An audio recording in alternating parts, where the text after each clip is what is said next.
आज हम एक ऐसे आइडिया पर बात करेंगे जो दौलत के बारे में किसी की भी सोच को पूरी तरह से बदल सकता है।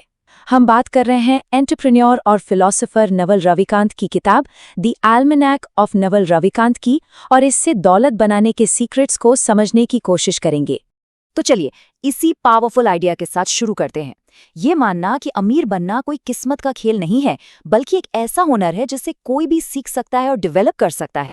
तो सबसे पहला प्रिंसिपल यही है, दौलत बनाना कोई लॉटरी जीतने जैसा नहीं है। ये एक सिस्टम है, एक प्रोसेस है जिसे सीखा और समझा जा सकता है। और ये बात सच में सोचने वाली है। नवल को इतना यकीन है कि अगर वो अपना सब कुछ खो भी दें तो भी वो वापस अमीर बन सकते हैं। क्यों? क्योंकि ये एक हुनर है। ये कोई बाहरी चीज नहीं, बल्कि एक अंदरूनी काबिलियत है जिसका इस्तेमाल हमेशा किया जा सकता है।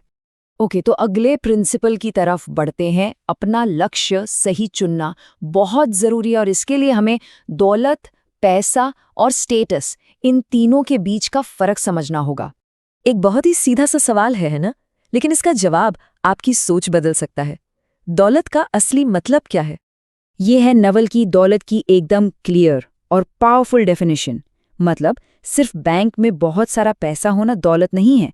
असली दौलत है ऐसे सिस्टम्स और एसेट्स बनाना जो हमारे लिए लगातार काम करते रहें, तब भी जब हम एक्टिवली काम नहीं कर रहे हैं। देखिए, पैसा तो सिर्फ एक टूल है, लेन देन का एक जरिया। स्टेटस एक सोशल गेम है जहां किसी के जीतने के लिए किसी का हारना जरूरी होता है। लेकिन दौलत का असली मकसद है आज़ादी, अपने वक्त पर पूरा कंट्रोल होना, ये चुनने की आज़ादी कि क्या करना है, कहाँ करना है और किसके साथ करना है। चलिए अब बात करते हैं दूसरे कोर प्रिंसिपल की। ये वो यूनिक चीज है जो हर इंसान को दौलत बनाने के सफर में मदद कर सकती है। ये लाइन, ये बहुत गहरी है। मतलब हमारी जो असलियत है, जो यूनिकनेस है, वही हमारा सबसे बड़ा कॉम्पिटिटिव एडवांटेज है।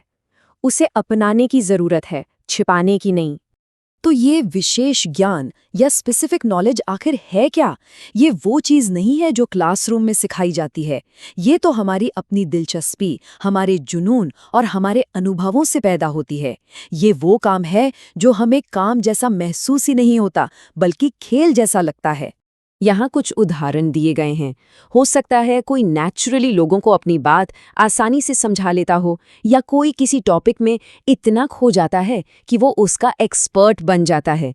ये सब हमारे स्पेसिफिक नॉलेज के ही अलग-अलग रूप हैं। और अब तीसरा और आखिरी और शायद सबसे ज़रूरी प्रिंसिपल, लेवरेज। ये एक ऐसी ताकत है जो हमारे विशेष ज्ञान को कई गुना, मतलब एक्सपोनेंशियली बढ़ा देती है। आर्किमिडीज का ये क्लासिक कोट लिवरेज की जबरदस्त ताकत को बिल्कुल सही तरीके से समझाता है। सही टूल्स के साथ एक अकेला इंसान भी ऐसे नतीजे हासिल कर सकता है जिनकी कोई कल्पना भी नहीं कर सकता। पुराने जमाने के लिवरेज और आज के लिवरेज में एक बहुत बड़ा फर्क है।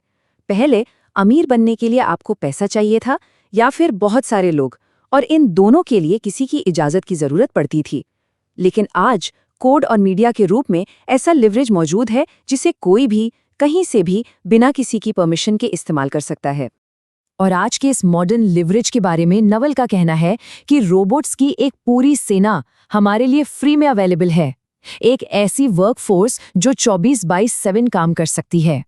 पर यह सेना कोई फिजिकल सेना नहीं है। ये सॉफ्टवेयर, कोड और मीडिया के रूप में मौजूद है, जो बड़े बड़े डेटा सेंटर्स में रहती है और इंटरनेट के जरिए पूरी दुनिया में काम करती है। और यही है आखिरी दमदार मैसेज। ये पावरफुल टूल हम सभी के लिए अवेलेबल है, बस हमें इसका इस्तेमाल करना सीखना है। तो अगर इन सभी चीजों को एक साथ जोड़े तो नवल का 2 शब्दों का एक मंत्र सामने आता है जो इस पूरी फिलॉसफी का सार है। तो खुद को एक प्रोडक्ट बनाए का आखिर मतलब क्या है? इसके 2 हिस्से हैं। पहला, आप खुद, मतलब अपने यूनिक स्पेसिफिक नॉलेज को पहचानना और उसकी पूरी जिम्मेदारी लेना। और दूसरा, प्रोडक्ट बनाएं, मतलब उस नॉलेज पर लेवरेज लगाकर उसे स्केल करना ताकि वो लाखों लोगों तक पहुंच सके, तब भी जब हम सो रहे हों। और हम नवल के इसी गहरे और सोचने पर मजबूर करने